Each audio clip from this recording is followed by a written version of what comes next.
Magandang hapon po sa inyong lahat, mga magulang at kapatid. Welcome po sa Pananambaang Tagalog ng Green Hills Christian Fellowship Ortigas Center.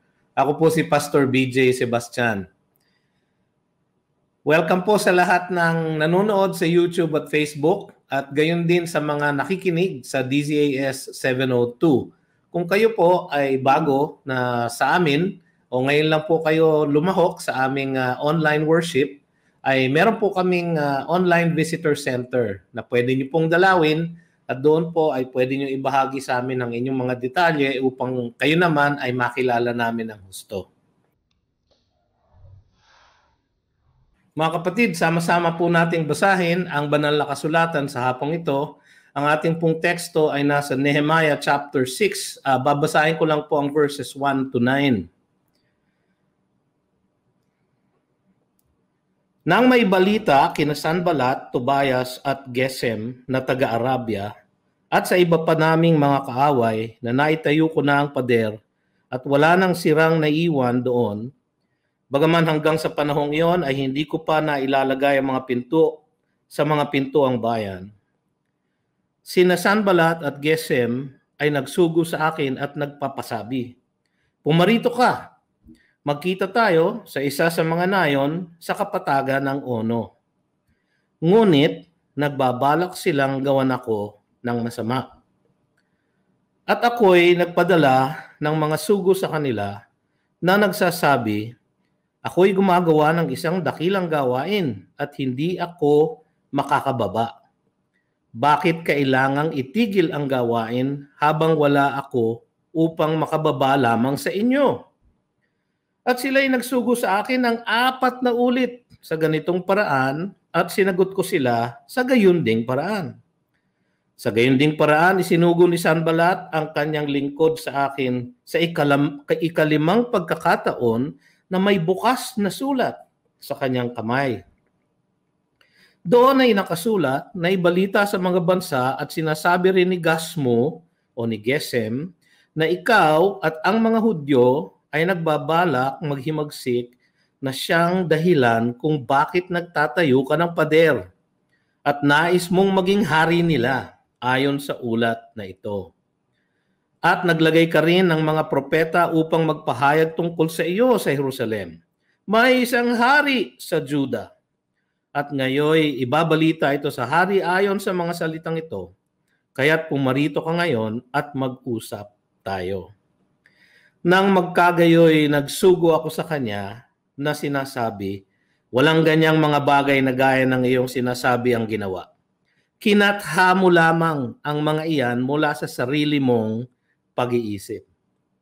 Sapagkat ibig nilang lahat na takutin kami na nag-aakalang hihinto ang mga kamay nila sa paggawa at hindi ito matatapos. Ngunit ngayon, O Diyos, palakasin mo ang aking mga kamay. Pagpalain nawa ng Panginoon ang kanyang salita sa ating kalagitnaan ngayong hapon.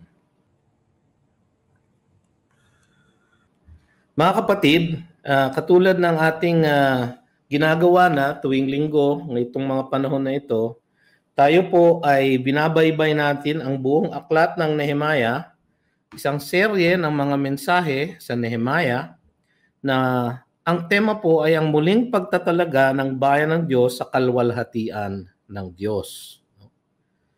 Ito po ang ating pinag-aaralan at ang tema po o ang pamagat ng ating pag-aaralan ngayong hapon ay magpatuloy sa dakilang gawain ng Diyos. Magpatuloy sa dakilang gawain ng Diyos.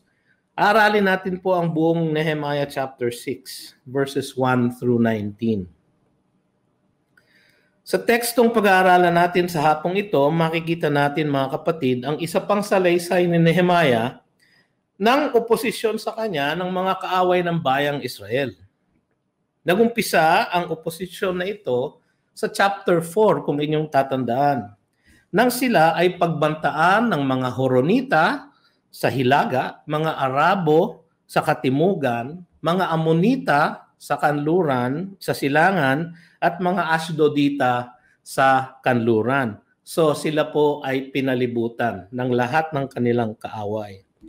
At ang kanilang tugon sa oposisyon na ito ay ang pagiging nagpatuloy sila sa kanilang matapang na paggawa ng pader ng Jerusalem at hawak nila ang gawain sa isang kamay at ang sandata sa kabila. At gayon ay sila ay biniyayaan ng Panginoon at hindi natuloy ang pagbabanta sa kanila. Nagpatuloy ang oposisyon na ito, ngunit mula naman sa loob. Nakita natin yun sa chapter 5.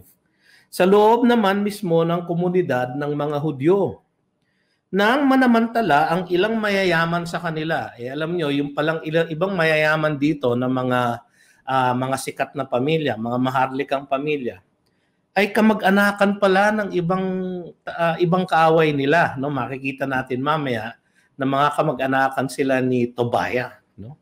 Sila Meshulam, sila Berekiah, pati na yung pinakapunong pari na si Eliashib. Makikita natin po ang kanilang pakikipagsabwatan sa chapter 13. No? At ang tugon ni Nehemiah dito ay isang makadiyos at may pag-ibig na pagtutuwid sa kanyang mga kapatid. At ito namang mga ito, yung iba naman ay sumunod sa kanyang pagtutuwid.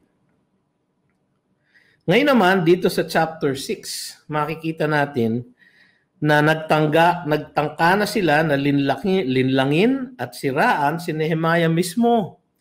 So hindi nila makuha magmula sa labas, hindi nila nakuha magmula sa loob. So ang kaaway ay ang tinargetan na po nila ay si Nehemiah mismo, ang pinuno ng mga Hudyo. No? Merong isang hula sa Zechariah na kapag ka daw hinampas ang pastol, ang mga tupa daw po ay kakalat.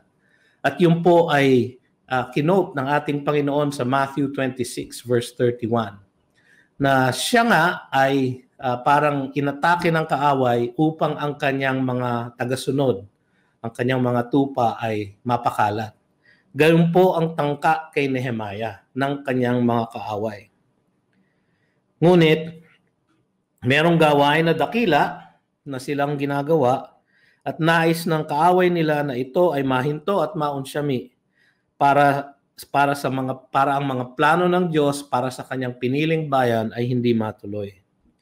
So makikita natin po mga kapatid ang oposisyon dito sa Nehemiah chapter 6 sa 4 na balangkas. No? Una, isang mapanlinlang na pag-uusap. Pangalawa, isang mapagkathang paninira.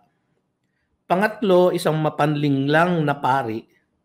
At sa huli, at sa katuwaan natin, isang matagumpay na pagpapatuloy ng gawain ng Diyos. So, umpisaan po natin dun sa una, isang mapanlinlang na pag-uusap, verses 1 to 4. Sa bawat balangkas po na ito, makikita po natin ang tangka ng kaaway, tapos ang tugon ni Nehemiah at ng bayan. So, ang tangka ng kaaway at ang tugon ni Nehemiah at ng bayan. So, tignan po natin yung tangka ng kaaway. So, verse 1 and 2. Nang may balita kina Sanballat, Tobias at Gesem na taga-Arabia at sa iba pa naming mga kaaway na naitayo ko na ang pader na wala nang sirang naiiwan doon. Bangaman, sabi niya, hanggang sa panahong iyon na hindi ko pa nailalagay ang mga pinto sa mga pinto ang bayan. So naitayo na yung pader, wala na lang po yung gate. Sabi sa verse 2, sina Sanballat at Gesem ay nagsugo sa akin at nagpapasabi. So sumulat po, nagpadala po ng sulat. At ang sabi sa sulat, pumarito ka, magkita tayo sa isa sa mga nayon sa kapatagan ng Ono. Tapos ang sabi ni Nehemiah, ngunit nagbabalak silang gawan ako ng masama. No? So nang hindi sila makuha sa banta at hindi sila makuha sa pananakot, ang mga Israelita hindi makuha sa ganon, gumamit sila ng panlilinlang. Yung pong bayan, yung pong kapatagan ng Ono ay merong 4 na po o higit na kilometro ang layo magmula sa Jerusalem. So, kung kayo ay niyayaya na makipag-usap, medyo katakataka kung bakit parang medyo may kalayuan ang inyong meeting place. No? So maaaring kalagitnaan yon kasi po ang nanggaling po siguro ang sulat kay Sanballat na nasa katimugan, northern part. Siya po ay nasa Beth Horon o isang Horonita, no? Yun po ay nasa northern part sa Samaria, nasa hilaga po yun ng Jerusalem. Ito pong kapatagan ng Ono ay nasa gitna ng Jerusalem at ng Samaria sa bandang northwestern part, no? Ngayon po, ang sabi ng iba, yung pong international airport ng Tel Aviv ay nandoon sa kapatagan ng Ono, no? Dahil ito po ay medyo malapit na sa Tel Aviv na siya namang parang commercial capital ng Israel ngayon. May kalayuan po sa Jerusalem, ang lugar na kanilang pagmimitingan. No? So katakataka po, so siguro po naghinala si Nehemiah sapagkat meron naman pong kasing history ng pagbabanta, pananakot, no? So kung ang yumayaya sa iyo ay ganon at parang nagpapanggap na nagpapakabait na huwag na tayong mag-away, huwag na tayong magsigalot, mag-usap na lang tayo. Dito tayo mag-usap sa Ono, no? So, sa pangalan nga lang po, medyo katakataka na. Di ba? Parang, oh no! Di ba? Parang, huwag tayong pumunta dyan, siguro, sabi ni Nehemiah, no? Kasi po, may kalayuan sa Jerusalem at maaari po na sa kanyang paglakad papunta ron. Kasi mga isang maghapon pong lakaran din yon. Yung layo na yon. Maaari po siyang tambangan at patayin. O di kaya pagdating niya doon sa Ono, siya ay ikulong o gapusin ng kanyang mga kaaway. At o kaya habang siya ay naroon, ang naiwang bayan na walang pinuno ay salakayin naman ng mga kaaway. So malinaw na ito ay pakanalang ng kanilang mga kaaway at hindi maganda ang mga senaryo o ang mga nakikitang pwedeng mangyari ni Nehemiah. Kaya hindi po siya nagpunta. Ano ang tugon ni Nehemiah? Kita niyo sa verse 3. At ako'y nagpadala ng mga sugo sa kanila na nagsasabi. So sinulatan din niya. No? Ako'y gumagawa ng isang dakilang gawain at hindi ako makakababa. Bakit po makakababa? Dahil nasa kapatagan po yon, ang Jerusalem po ay isang mataas na lugar. So sabi niya, hindi ako makakababa. Bakit kailangang itigil ang gawain habang wala ako upang makababa lamang sa inyo? Siguro sa loob-loob ni Nehemiah, bakit hindi kayo magpunta dito? At dito tayo mag-usap. No? So doon pa lang, alam na natin na mayroong masamang balak itong mga ito. So hindi pumayag si Nehemiah at sinagot niya ng diretsyo. Dahil nga malapit nang matapos ang bakod ng mga pinto ng pader ng Jerusalem, hindi na pinahintulot ni Nehemiah na maantala pa ang gawain. Dakila ang gawain na iyon, yung ginagawa nilang pagtatayo ng pader ng Jerusalem. Hindi lang para sa henerasyon na iyon ng mga Hudyo, hindi lang para dun sa kapanahunan nila, kundi dahil sa magagagawin pa ng Diyos sa pamamagitan ng bayang Israel sa darating pang mga panahon. Palagay ko talos ni Nehemiah ang mas malawak na plano ng Diyos para sa kanyang piniling bayan. Halimbawa, ang pagdating ng Mesyas sa kanilang kalagitnaan, sapagkat ang Mesyas po ay magmumula sa Israel, sa kanilang kalagitnaan. Pagkatapos niyang magtagumpay sa krus, no? Ang pagtatayo ng unang iglesia ng Kristyanismo ay saan? Sa Jerusalem. No? At ang nagpadala ng mga unang apostol at misyonero sa lahat ng dako ng mundo upang ibahagi ang mabuting balita ng kaligtasan kay Kristo Jesus ay ang iglesia sa Jerusalem. So napakaraming plano ng Diyos para sa kanyang mas malawak na kalooban sa sanlibutan na magmumula sa bayang Israel at sa lungsod ng Jerusalem. Iyan ang kalooban at plano ng Diyos para sa Israel. Sinabi niya yan sa Isaiah 49:6 na kayo ay tatayo ko bilang isang bayan na ihahatid ninyo ang ilaw ng kaligtasan sa lahat ng dako ng mundo.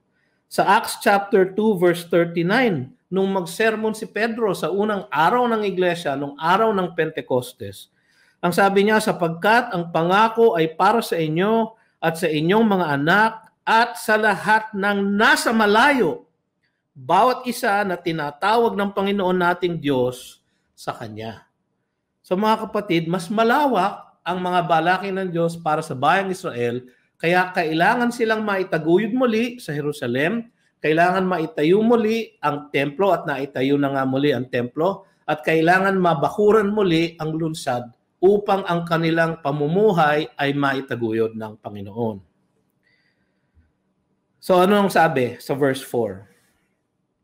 At sila'y nagsugo sa akin ng 4 na ulit sa ganitong paraan, at sinagot ko sila sa gayon ding paraan. So makulit yung mga kaaway. 4 na beses na nagpadala ng sulat. No? Hindi madaling sumuko ang mga kaaway ng Panginoon. Makikita natin ito sa huling bahagi, nagpapatuloy ang kanilang oposisyon sa pamamagitan ng kanilang mga kaanib na nasa loob ng komunidad ng Jerusalem. Kaya naman hindi rin bumigay si Nehemiah at nagpatuloy sila sa kanilang pagpapatuloy ng kanilang tangka kahit na 4 na beses na siya ay nagpadala ng sulat.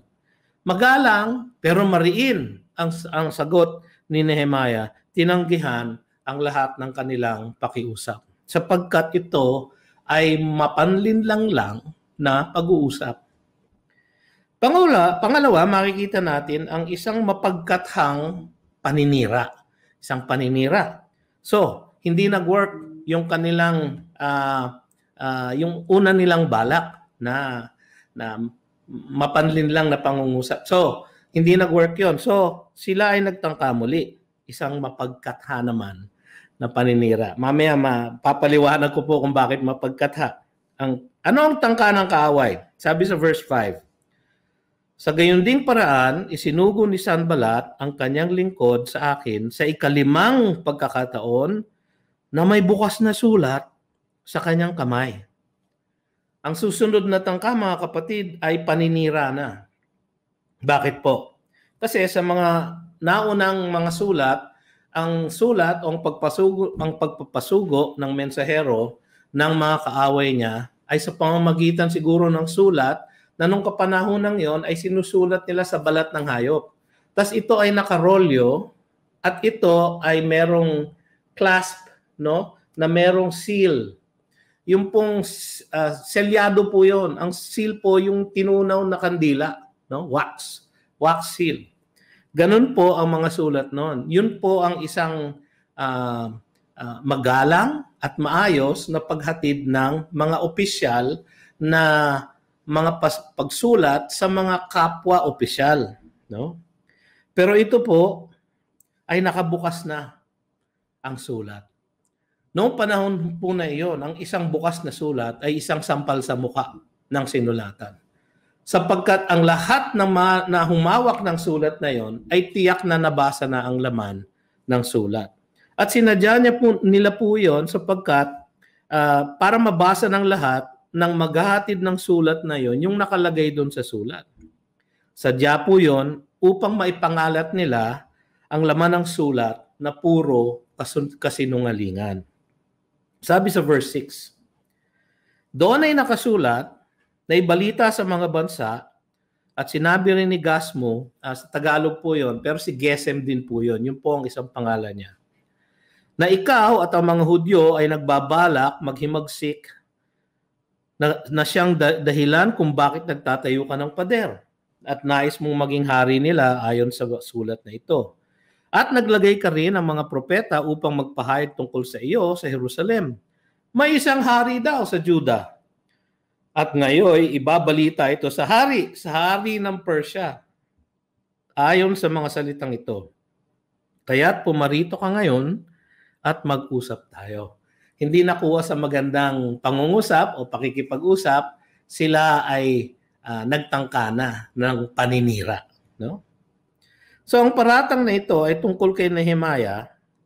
Ang paratang ay ang kanyang ambisyon di umano na maging hari ng Israel at ang maghimagsik sa pamamahala ng Persia sa Jerusalem. Tandaan niyo po, ang kanyang pinaglilingkuran na hari, si Haring Artaxerxes, na siya ang taga-dala ng saro o ng kopa, ang nag-finance o nagbigay ng lahat ng kanilang kailangan para sa project na ito.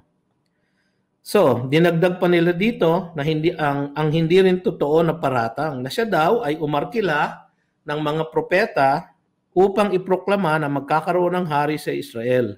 Katulad ng sinasabi ng mga propeta. Alam nyo kasi kung minsan ang mga paratang, alam nyo yung mga pasaring, no? Yung mga, alam nyo, ang sabi ni ganyan. Ang sabi nila, ang balita namin galing sa kanila. Sino ba yung kanila? No? Palaging ganon, hindi identified kung sino yung pinagmumulan ng chismis o ng paratang o ng pasaring. No? Pero may bahid kung minsan ng katotohanan. Sapagkat sa buhay ng Israel, alam ditong mga kalaban siguro ng Israel na may mga propesiya tungkol sa darating na hari. Sabi nga sa Jeremiah 23:5, narito ang mga araw ay dumarating, sabi ng Panginoon, na ako'y magbabangon para kay David ng isang matuwid na sanga. No? At siya'y mamumuno bilang hari at gagawang may katalinuhan at maggagawad ng katarungan at katuwiran sa lupain. So, alam nila na mayroong ganong propesiya. Ang propesiya na yon ay tungkol kay Kristo Jesus. Siya po ay galing sa linya ni David. Wala po tayong ebidensya na si Nehemiah ay nagmula sa linya ni David. Wala po.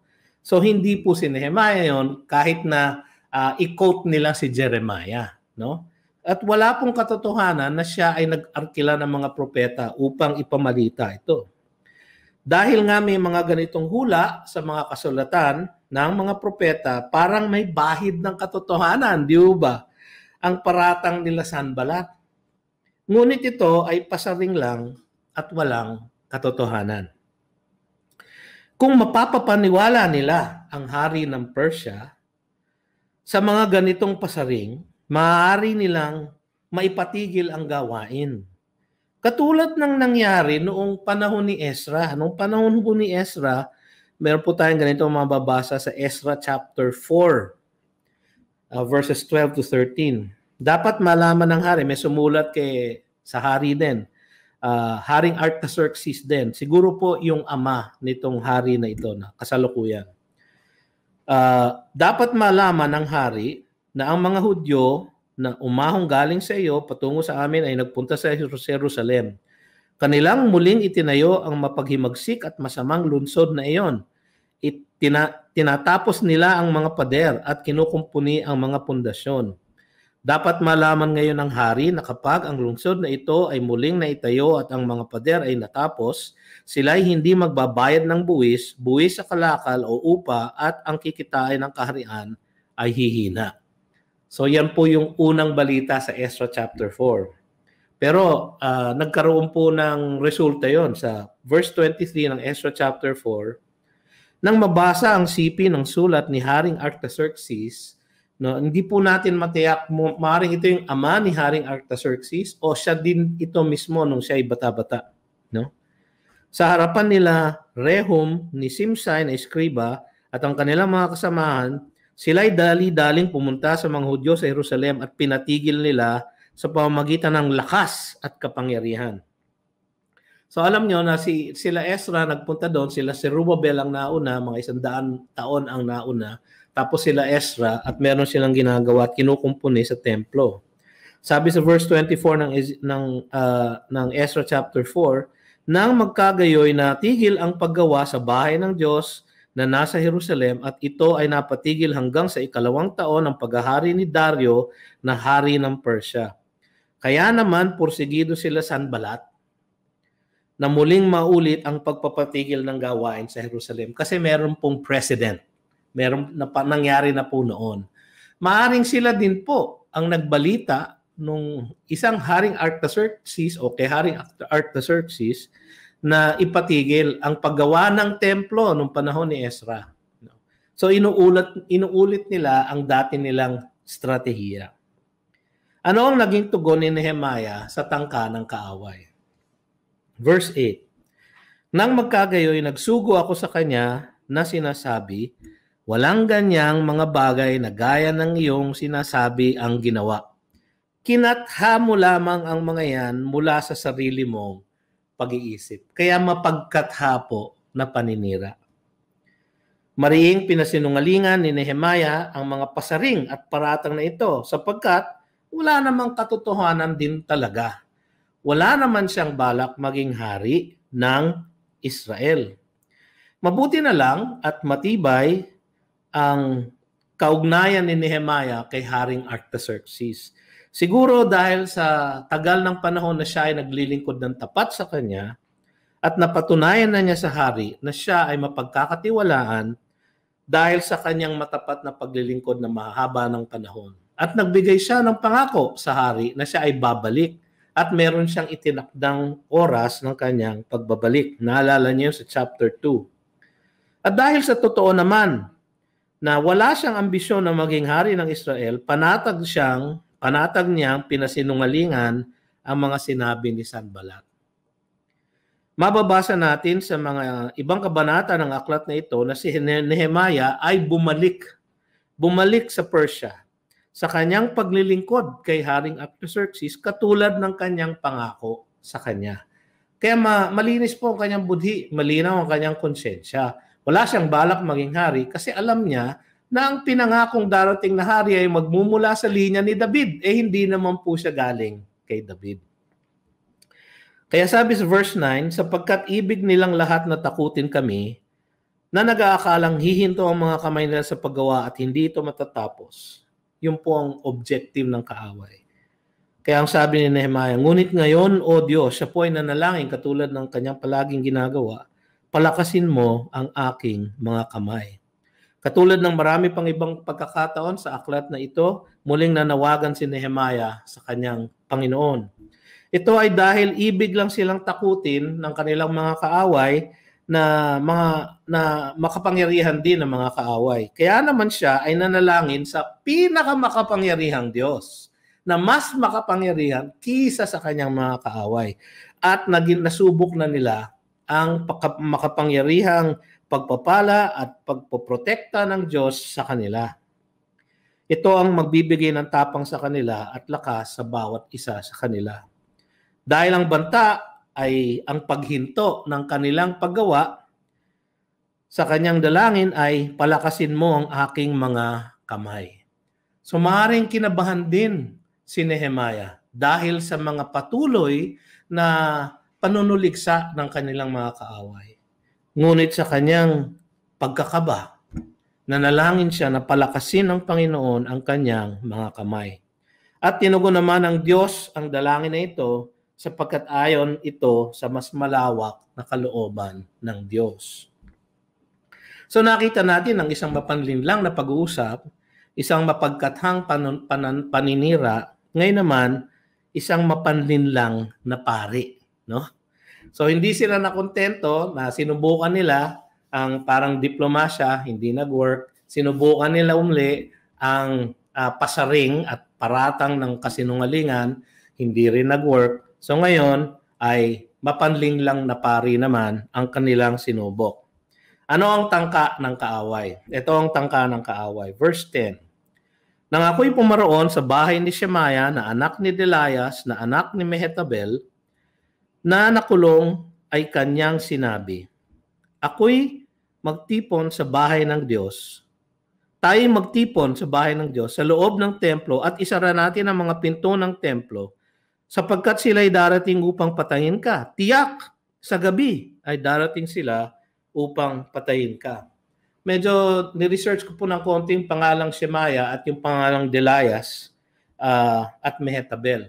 Meron pong isang Delaias sa Ezra, no? Isang talaan ng mga henerasyon sa Ezra, na ang isang anak ng Delaias na ito o isang hindi natin alam kung anak or son-in-law, no? Ang isang anak niya, ang pangalan Tobaya. No? So, hindi natin alam kung si Tobaya ay related dito sa Kedelias at therefore related kay Shemaiah. So, meron pong mga koneksyon ang kaaway sa loob. Hindi na naig ang panlilinlang, hindi na naig ang paninira, kaya kumilos muli sa loob ng komunidad ng Israel sa pamamagitan ng isang bulaang propeta na kanilang sinuhulan upang magbigay ng mapanlinlang na propesiya kay Nehemiah. So ito po ay si Shemaiah. Hindi tiyak talaga kung sino si Shemaiah. Hindi rin natin tiyak kung siya ay pari, pero mukhang siya ay pari dahil ang kanyang parang sinabing takbuhan ay ang templo, no? So malamang po siya ay pari. At malamang po na meron po siyang kaugnayan kay Nehemiah sapagkat sabi sa English Standard Version, siya po ay na-confine sa kanyang bahay. So hindi po natin alam kung siya po ay under quarantine o kung bakit siya na-confine. Ang sabi ng ibang komentarista na maaari daw na siya ay nag-aayuno, kaya siya ay na-confine sa kanyang pamamahay. At siguro dahil kilala siya ni Nehemiah, siya ay dinalaw sa kanyang pamamahay. O siguro kaya ay nagpatawag siya kay Nehemiah at dahil may kaugnayan sila, si Nehemiah naman ay nagpunta sa kanyang parang kaibigan na si Shemaiah. May bahid ng kabanalan ang kanyang panawagan kasi para siyang nagyaya sa templo ng Diyos. Parang Nehemiah, mag-pray tayo. Parang ganon. O kaya manambahan tayo sa templo ng Diyos. Doon tayo magpunta. Kasi kung tayo ay inaaway, no? At ang Diyos ay ang ating kalasag, bakit hindi tayo pumunta sa kanyang templo upang doon tayo ay maprotektahan niya. So parang may bahid ng kabanalan po. At kinilala ni Nehemiah, meron parang sense na akala niya ito ay isang propesiya o isang galing sa Diyos na salita. Ngunit may kasama itong pananakot at banta na nakapagtataka manggaling sa isang pari kung siya man ay pari. Na nakalagi sa kanyang tahanan lang. Hindi ba? Kung siya ay nakalagi lang sa kanyang tahanan, saan naman niya napulot yung ganitong klaseng balita? Kaya siguro pinapusupwesto niya na ito ay sinabi sa akin ng Diyos, ibinulong sa akin ng Diyos. At ito ay pinararating ko sa iyo. Siguro ganun po ang kanyang plano, no? Pero kung siya ay nakalagi lang sa kanyang bahay, meron pong nagbulong sa kanya ng tiyak na banta at pananambang. Paano kaya niya natiyak ang tangka sa buhay ni Nehemiah at alam pa niya kung anong oras, alam niya sa gabi gagawin. Kaya siguro ito lahat ay pinag-isipan ni Nehemiah at nagduda siya. So sa kanyang pagdududa, no, inaral niyang mabuti ang mga sinabi ni Shemaiah. So ano ang tugon ni Nehemiah? Tingnan niyo yung tugon niya sa verse 11. Ngunit aking sinabi, tatakas ba ang isang lalaking gaya ko? Ang tao bang gaya ko ay papasok sa templo upang iligtas ang buhay? Hindi ako papasok, sabi niya. Sa verse 12, at aking napagalaman at nakita na hindi siya sinugo ng Diyos. Papaliwanag natin mamaya. Kundi kanyang sinabi ang propesiya laban sa akin. So nakita nyo na parang propesiya ang dating kay Nehemiah. Sapagkat inupahan siya ni Tobias at Sanballat. So sinusulat ni Nehemiah to retrospective, no? Sa inaalala niya ang nakaraan. So alam na niya kung anong kwento nung sinulat niya ito. Verse 13. Para sa layuning ito ay inupahan siya upang ako'y matakot at kumilos sa ganitong paraan at magkasala upang mabigyan nila ako ng isang masamang pangalan at ako'y kanilang tuyain. So ang unang tugon ni Nehemiah dito ay parang paninindigang na may tapang. Sabi niya, hindi ako papasok. No? Sabi niya kay Shemaiah. Kung lagi nga naman siyang nananawagan sa mga taong bayan na sila ay maging matapang dahil sa pagpapala ng Diyos sa kanila, bakit naman siya magtatago sa templo dahil sa mga banta ng kaaway at magpakita ng karuwagan. Hindi po siya duwag. So sabi niya, ako isang taong katulad ko, magtatago sa templo. Ang sunod niyang tugon ay may pag-unawa isang pag-unawa ng sinabi ni Shemaiah na hinatid sa kanya na parang propesiya. No? Kung galing nga sa Diyos ito, dapat alinsunod ito sa kautusan ng Diyos. Dahil maalam si Nehemiah sa salita ng Diyos na naulinigan niya na, huy, teka muna, hindi ito ayon sa kautusan ng Diyos. Malinaw kasi sa salita ng Diyos na ipinagbabawal ang pagpasok ng hindi pari sa templo ng Panginoon noong mga panahon na iyon. Sabi sa Numbers 3:10, iyong itatalaga si Aaron at kanyang mga anak, mga pari yun, at kanilang gaganapin ang kanilang pagkapari at ang ibang lalapit ay papatayin. Numbers 18:7, ibinigay ko sa inyo ang pagiging pari bilang kaloob at ang sinumang ibang lumapit sa templo ay papatayin. Dahil sa kanyang pag-unawa sa kautusan ng Diyos at nakita niya na ang sinasabi ni Shemaiah ay hindi ayon sa salita ng Diyos. Inimbestigahan tuloy ni Nehemiah kung ano ang punot dulo. Doon siguro niya nalaman na si Shemaiah ay bulaang propeta na sinuhulan lang nila Tobiah at Sanballat para linlangin siya. Ang kanilang pakay sana ay matakot si Nehemiah at magkasala. Ano yung pagkakasala? Pagpasok sa templo. Baka sa kanyang pagpasok sa templo, magkaroon sila ng dahilan o basehan na patayin siya dahil yun ang sabi ng batas. O di kaya siraan siya sa mata ng mga taong bayan. O tinan niyo itong si Nehemiah. Siya ay lumabag sa kautusan ni Moises. Hindi siya pwedeng pumasok sa templo pero pumasok siya. Ngunit dahil maalam si Nehemiah sa salita ng Diyos at mayroon siyang pagpapala at tanglaw mula sa Espiritu ng Diyos, hindi siya nadaig ng panlilinlang na ito sa pamamagitan ng isang mapanlinlang na pari. Ang huli niyang tugon ay manalangin muli sa Diyos dahil sa patuloy nga ng mga tangka ng kanyang mga kaaway. Naramdaman na niya na, teka muna, hindi nila ako nakuha na mula sa labas, hindi nila ako nakuha na linlangin, hindi nila ako nakuha na takutin sa pasaring at paratang. So ngayon ay pumapasok na sila sa aming kalagitnaan at umaarkila ng mga bulaang propeta, hindi lang po si Shemaiah, at marami silang connection sa loob, kaya siya po ay nanalangin muli sa Diyos. Ang sabi niya sa verse 14, alalahanin mo, o aking Diyos, sina Tobias at Sanballat, ayon sa mga gawang ito na kanilang ginawa. Gayon din ang babaeng propeta na si Noadias, so meron pang isa, at ang iba pang mga propeta na nagnais na ako'y takutin. So hindi lang si Shemaiah, hindi lang si Noadiah, ay marami pang ibang propeta ang kanilang inarkilas. Siguro alam nila na makadiyos si Nehemiah at makikinig marahil sa mga tao ng Diyos, kaya yun ang ginamit nilang suhulan at sinuhulan upang takutin si Nehemiah. So hindi lang si Shemaiah, marami pang iba. Si Noadiah, isa pa siya, inarkila din siya.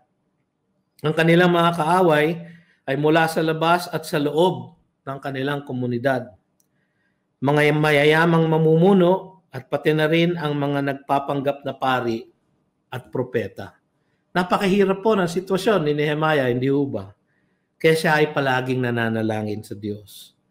Ginamit talaga ng kaaway, si Satanas, ang lahat ng sandatang pwede niyang gamitin upang masira si Nehemiah at mapatigil ang gawain ng Diyos. Ngunit hindi sila nagwagi at hindi sila kailanman magwawagi, mga kapatid. So tignan natin yung pang-apat. Ang matagumpay na pagtatapos. Ang matagumpay na pagtatapos ng pader at ang pagpapatuloy ng gawain ng Diyos. Pagkatapos ng lahat ng mga pagtangka na ito at patuloy ng mga panunuliksa ng kaaway, nagtagumpay pa rin ang gawain ng Diyos. Ano ang tagumpay ni Nehemiah? Babalik rin naman natin ngayon. Tingnan natin yung tagumpay ni Nehemiah tapos kung ano ang naging tugon ng kanyang mga kaaway. Sabi sa verse 15, sa gayon natapos ang pader sa ika-25 araw ng buwan ng Elul, mga Agosto, Setyembre po yan, sa loob ng 52 araw, 52 days. Nang ito'y mabalita ng lahat ng aming mga kaaway, ang lahat ng mga bansang nasa palibot namin ay natakot at napahiya. So mga Horonita, mga Asdodita, mga Arabo at mga Amonita, lahat ng mga bansang yon na nasa palibot nila ay natakot at napahiya sa kanilang sariling pagmamataas sapagkat kanilang nabatid na ang gawang ito ay natapos sa tulong ng aming Diyos.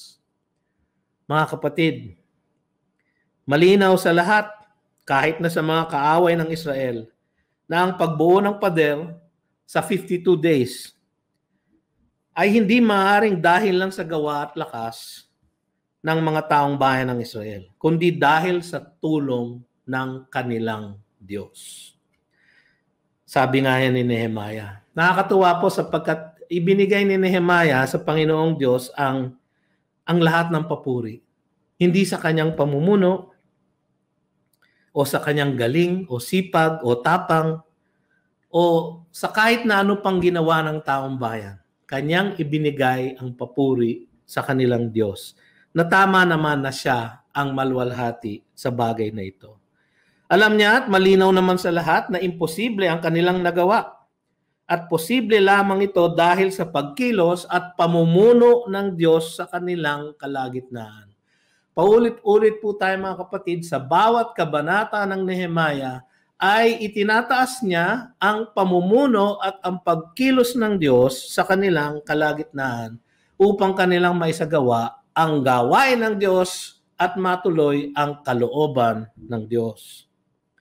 Hindi kailanman magwawagi ang mga puwersa ng kaaway sa makapangyarihang kamay ng ating Panginoon. Ano ang naging tugon ng kaaway? Meron pa ho, hindi pa ho tapos ang away. Sabi sa verse 17, bukod dito sa mga araw na iyon ay nagpadala ng maraming sulat kay Tobias ang mga maharlika sa Juda at ang mga sulat ni Tobias ay dumating sa kanila. So ito pong si Tobias ang talagang koneksyon. Si Sanballat po ang parang pamumuno pero siya ang koneksyon sa loob. Sapagkat marami sa Juda ang nanumpa sa kanya. Aba, meron pala siyang mga loyalist sa Juda. Sapagkat siya ay manugang ni Shekaniah na anak ni Ara at kinuha ng kanyang anak na si Jehohanan, ang anak na babae ni Meshulam na anak ni Berekiah, upang maging kanyang asawa. Marami siyang kamag-anakan dahil sa pag-aasawa. Ang pangalan po ni Tobiah ay isang Hudyong pangalan. So maaari pong nagmula siya sa mga Hudyo na may halong pagano na lahi. Ang sabi sa verse 19, nagsalita rin sila tungkol sa kanyang mabubuting gawa sa harapan ko at ibinalita ang aking mga sinasabi sa kanya. Kaya naman palang basang-basasin ni Tobiah sapagkat nakakarating ang lahat ng kanyang mga kalatas dito kay Tobias. At si Tobias ay nagpadala ng mga sulat upang takutin ako. So wala na. Hindi na sila nagwagi. So pananakot na lang muli ang kaya nilang gawin. At patuloy ang pananakot na ito sa gitna ng pagtatagumpay ng pagtatapos ng pader.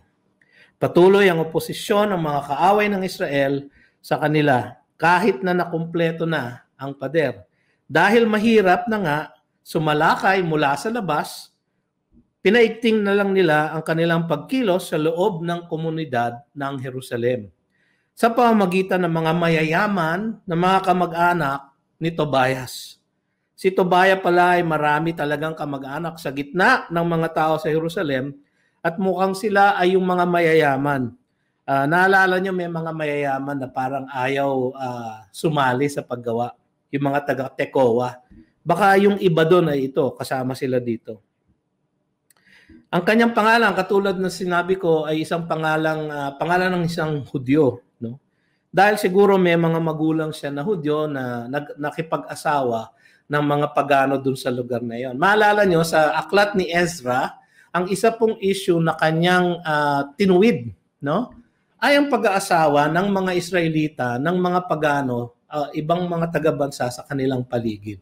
Maaari pong si Tobia ay isa sa mga bata na naging resulta ng mga mixed marriages na iyon.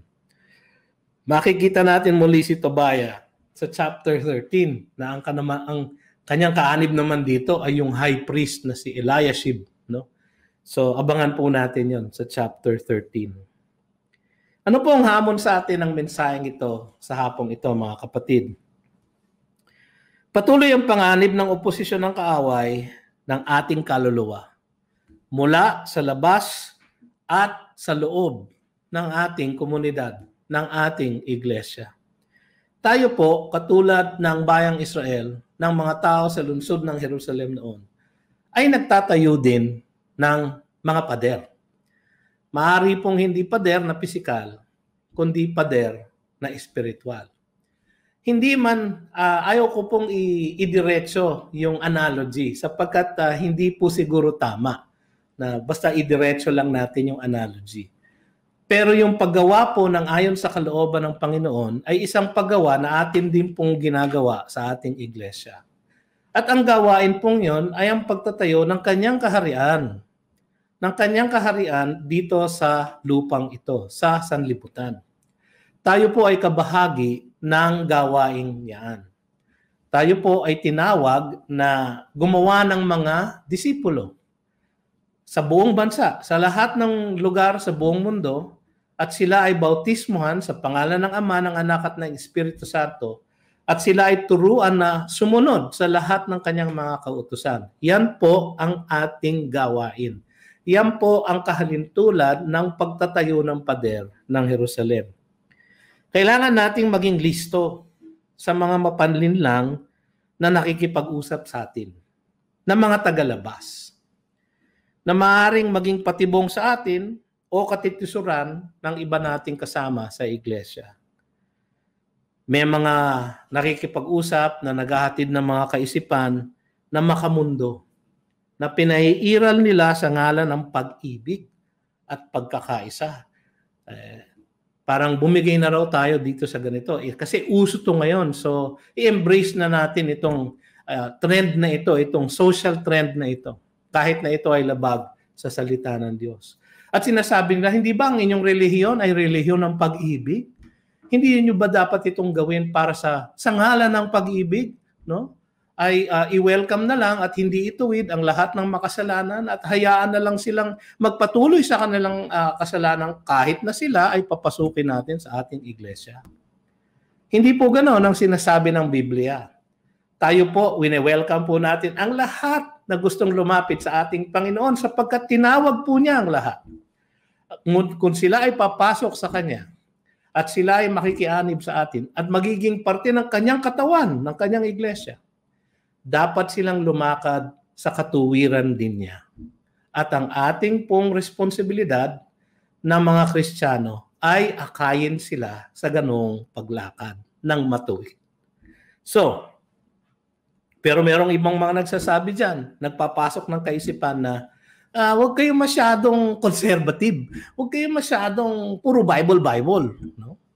Basta mahalin nyo na lang sila. Mga kapatid, ang tamang pagmamahal ay ang tamang pagtutuwid ayon sa salita ng Diyos. Ganoon natin sila minamahal. Ganoon natin sila kamahal. At hindi po tayo dapat magpadaig sa mga kaisipan na makamundo. May mga aral at kaisipan na parang makatao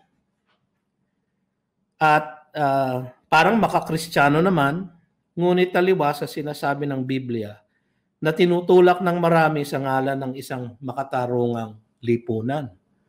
Dapat daw tayo ay makatarungan. So, lahat ng lumalaban para sa katarungan, dapat tayo ay kasama nila. No? Pero tama po yun. Sapagkat sabi po ng Biblia, tama po yun. Pero, ang sabi din ng Biblia ay kailangan galangin natin ang mga ang may kapangyarihan, ang mga namamahala sa atin. Kailangan hindi lang natin galangin, idalangin pa natin sila. At labas na po roon ang yung pong murahin natin sila o sigawan o pakitaan ng galit. Wala po yun. Hindi po yung kasama sa ating paglaban para sa katarungan. Ang ating pong paglaban ay isang laban ng pag-ibig, isang laban ng ayon sa salita ng Diyos na merong isang mariing pagtatalaga ng ating sarili sa katuwiran ng Diyos at merong mapagmahal na kahabagan para sa ibang mga tao, lalo na po yung mga mahihirap. Mga kapatid, kailangan nating maging matapang laban sa mga tangkang paninira ng kaaway. Mga gawaing makasalanan na maaaring sumira sa ating testimonyo. Sabi ng iba, hirap sa inyo, conservative Baptist kayo, kaya parang medyo relax naman. So, okay lang na gawin ito kasi anyway, lahat naman gumagawa niyan. No? Whether it is drinking too much o kaya not paying our taxes or unscrupulous na business practice, ginagawa naman ng lahat. Mga kapatid, kapag tayo nakilahok sa mga ganyan, baka masira po ang ating testimonyo. So yung mga ganyang klaseng paninira at paratang hindi dapat maging totoo sa ating buhay. O di kaya ay maparatangan tayo ng ibang kasalanan dahil sa ating sariling kahinaan. Mga panunukso na maaaring magpalaki ng ating mga ulo at magdala ng yabang at pagmamapuri sa ating kalooban. Ang isang sakit ng, halimbawa, lalo na kaming mga pastor, ang isang sakit namin ay ang kayabangan. Napakalaki po ng temptasyon ng tukso na kami ay yumabang at lumaki ang aming mga ulo. Kailangan naming mag-ingat, mga kapatid, at kailangan ninyong pag-ingatan din kami upang kami ay hindi mahulog sa ganyang tukso. Kailangan nating maging handa sa mga tangka ng mga bulaang propeta na maaaring nasa loob ng ating iglesia. May mga nagtuturo na hindi ayon sa malinaw na basa ng Biblia ng Diyos. May mga taong nagtutulak ng ideya na kung tayo mga Kristiyano, dapat hindi tayo nagkakasakit o naghihirap man at dapat palagi tayong may salapi. May mga nagtuturo ng kaisipan na ang Diyos ay hingian lang ng lahat ng ating minimithi. At siya ay Diyos para sa ating mga kailangan, sa ating mga iniibig. At wala siyang hinihingi o dinidemand na pagsasakripisyo sa atin. May mga nagtuturo pong ganyan na kanilang ipinalalagay ang ating Panginoon na parang isang cosmic genie na hinga-hingian lang. Kaya tayo, lumaki tayo siguro na ang pananalangin natin puro hingi. Lumalapit lang tayo sa Diyos sa pananalangin upang humingi. Ngunit may hinihingi sa atin ng Panginoon. Ang ating buong buhay. Ang ating buong kalooban. Ang lahat ng ating iniibig. Ang ating buong buhay, mga kapatid, ay hinihingi niya. Sabi niya, kung sino man ang hindi ibigay ang kanyang sariling buhay, ay hindi siya maaring maging alagad ko. Mga kapatid, meron pong mga katuruan na pumapasok na ganyan, kailangan po natin mag-ingat sapagkat ang kaaway po ay maraming kaalyado na nasa ating kalagitnaan at nasa ating paligid. Kailangan natin maging listo kasi patuloy ang kaaway sa kanyang panunuligsa sa ating mga kaluluwa. Sapagkat pagkatapos ng isang matagumpay na gawain, nariyan na naman siya. Madalas po, pagka meron tayong spiritual high, ayan, babagsak po tayo. Diyan po tayo sinusubok ng ating kaaway. Maging listo po tayo sa mga ganyan. Pero meron po tayong katiyakan, mga kapatid. Napakaganda po ng katiyakan natin. At ito ay nasa verse 16. Ang lahat ng mga bansang nasa palibot namin ay natakot at napahiya sa kanilang sariling pagmamataas. So yung mga nagmamataas, mga kapatid, yung mga nagmamataas sa Diyos, yung akala sila, ang Diyos ay hingian lang na para masunod ng lahat ng kanilang minimithi. Yung mga nagmamataas sa Kanya, na pinaiira ng sariling pag-iisip kaysa sa salita ng Diyos. Yung mga nagmamataas sa Kanya ay matatakot at mapapahiya. Ang lahat ng ating mga kaaway, mga kapatid, ay hindi magwawagi. Bakit? Sapagkat kanilang nabatid na ang gawang ito ay natapos sa tulong ng aming Diyos. Yan po ang kwento ni Nehemiah. Ang kwento po ni Nehemiah ay hindi tungkol kay Nehemiah. Ang kwento po ni Nehemiah ay hindi tungkol sa pagtatayo lang ng pader. Ang kwento po ni Nehemiah ay tungkol sa pagkilos ng Diyos, sa pamumuno ng Diyos, upang ang kalooban ng Diyos ang masunod sa buong sanlibutan. Mga kapatid, tayo po ay mga lingkod ng pinakamakapangyarihang Diyos. Tayo po ay magwawagi sapagkat tayo ay nasa Kanya. Tayo po ay manalangin. Panginoon, marami pong salamat sa mensaheng ito. Kayo po ang magtimo ng mensaheng ito sa aming puso't isipan upang sa aming panunuligsa sa kaaway, upang sa aming pagsulong ng inyong gawain na ipamahagi ang mabuting balita ng kaligtasan sa lahat ng aming mga kaibigan, kamag-anak, kamanggagawa, ay kami ay magkaroon ng tagumpay, hindi dahil sa aming lakas, hindi dahil sa aming galing, hindi dahil sa aming pagmamataas, kundi sa aming pagpapakumbaba sa iyong paanan, upang ang iyong pamumuno at ang iyong kapangyarihan ang kumilos sa amin, at siyang magbigay ng tagumpay at siyang magwagi sa lahat ng aming mga pakikipaglaban para sa iyo. Ito nawa ang mangyari sa aming buhay, Panginoon, para sa ikaluluwalhati ng iyong pangalan. Ito ang aming dalangin sa pangalan ni Jesus. Amen at amen. Mga kapatid, tayo manalangin. O Panginoong Diyos, mapasa iyo nawa ang lahat ng kaluwalhatian. Mapasa iyo nawa ang lahat ng kapangyarihan, ang lahat ng kapurihan, ang lahat ng kagalakan, O Diyos, ay mapasa iyo nawa. At nawa kami ay maging gamit mo, instrumento, Panginoon, na ipangalat ang iyong balita, ng mabuting balita ng kaligtasan, upang sa pagliligtas ng mas marami, ang iyong pangalan ang maitaas sa lahat. Ito ang aming samot dalangin sa pangalan ni Jesus. Amen at amen.